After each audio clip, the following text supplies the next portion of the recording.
कोई हलवा पूड़ी लाया, कोई खीर पूड़ी लाया, कोई रबड़ी लेकर आया, कोई माखन मिश्री लाया। श्याम बैठे बैठे देख रहे हैं। मधुमंगल ने सोचा कि सबसे हारता भोजन मेरा ही है, मेरे श्याम मेरी इस कड़ी को क्या खाएगा। तो मधुमंगल वहां से उठ करके बहुत दूर बैठ गया। भैया गरीबी जो होती है ना, गरीबी में इंसान के लाखों नाम रख जाते हैं। चोर, लफंगा, बेईमान गरीब लोगों की इज्जत नहीं करते। बेचारा दूर बैठा है, श्याम देख रहे हैं। जैसे ही कन्हैया की तरफ पीठ करके वो उस कड़ी को खाने लगा तो कन्हैया बोले, मधुमंगल मैंने तुझसे कल कहा था कि मैं घर से भूखा आऊंगा, भोजन भी लाऊंगा नहीं, किसी के घर का खाऊंगा नहीं, फिर भी तूने नाम नहीं लिया मेरा। उसी वक्त मधुमंगल की आंखों में आंसू आ गए। कहा, कन्हैया हम गरीब हैं, तुम राजा हो, क्या इस खट्टी कड़ी को आप पसंद करेंगे? ये तो कड़ी खट्टी है। श्याम सुंदर पहुंचे ही मधुमंगल के पास और मधुमंगल से कहा, पागल, माखन मिश्री तो रोज खाते हैं, कड़ी भी मुझे पसंद है। उस कड़ी को खाने लगे और जो होठों पे कड़ी लगी थी मधुमंगल के, वो प्रभु अपनी जीभ से चाटने लगे। बंदो, ये कन्हैया है, ये ईश्वर है। इतने भाव विभोर हो गए कि उसके होठों से भी कड़ी को चाट रहे हैं। इधर ब्रह्मा जी ये दृश्य देख रहे हैं कि सभी लोग कहते हैं कि अवतार हुआ है। ये कैसा अवतार हमारे मन को नहीं भाया।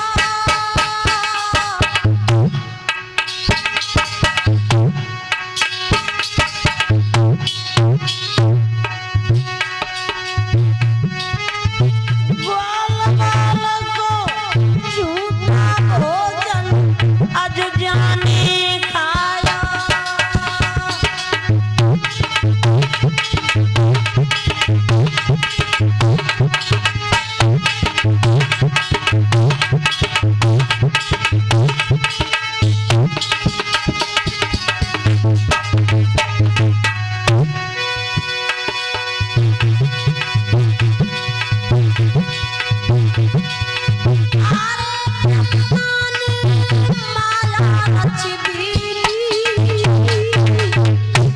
परीक्षा लेने के लिए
मेरे प्यारे भक्तों, ब्रह्मा जी ने गाय बछड़ा जो चल रहे थे उनको चुरा करके अपने ब्रह्मलोक में पहुंचा दिया।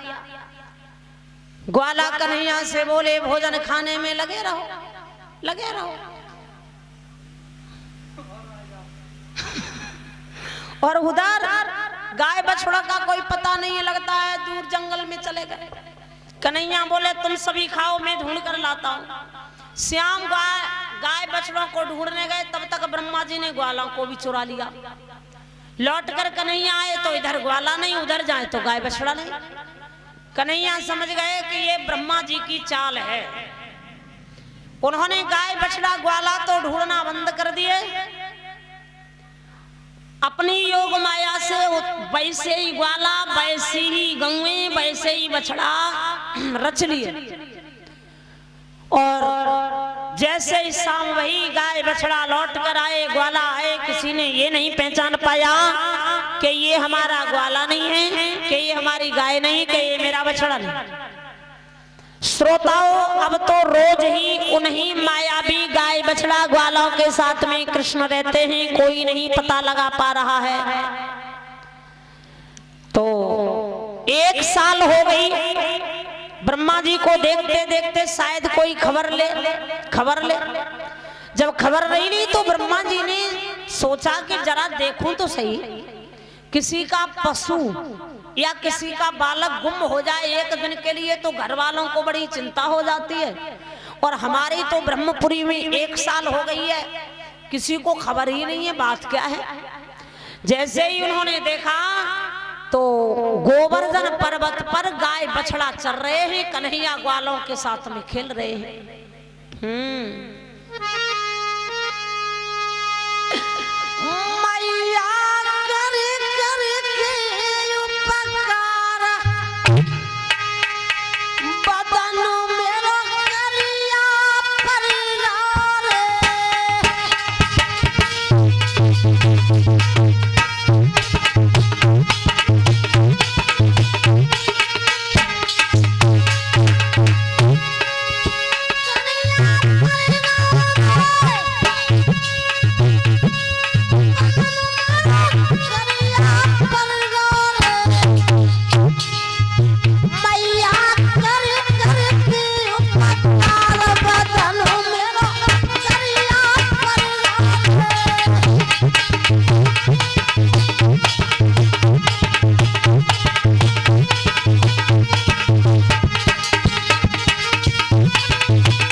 चक्कर में पड़ गए।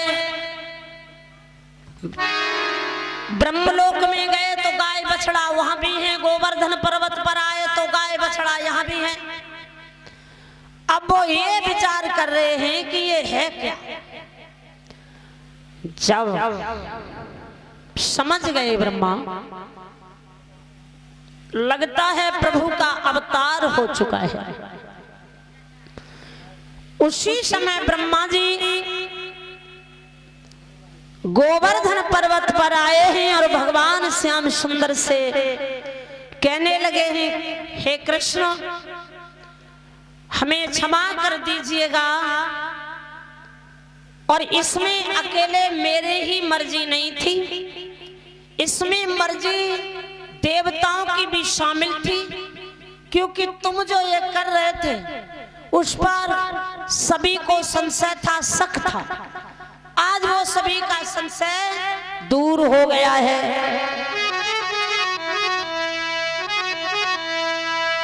सभी को संशय दूर हो चुका है।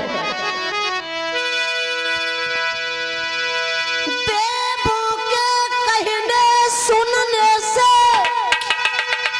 ली रहा आप बलवेद की, हे प्रणत पाल हे यदुवंशी अब रख ले लाज सफेदी।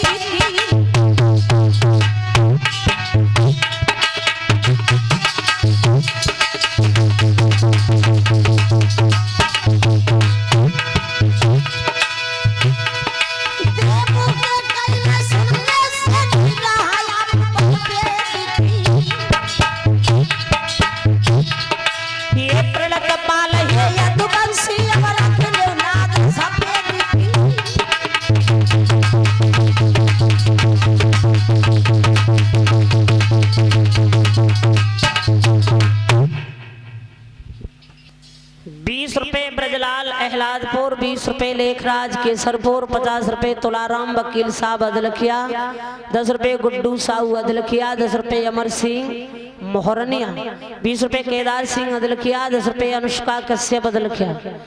ये सभी भक्त दान करते हैं, भगवान ने सुख शांति प्रदान करें। आज भैया ब्रह्मा जी ने जब क्षमा मांगी, श्याम सुंदर ने उसी वक्त कहा कि हे ब्रह्मा जी कोई बात नहीं, आपको संशय था वो दूर तो हो गया है आपका संशय। तो इस तरह से मेरे श्रोतागणों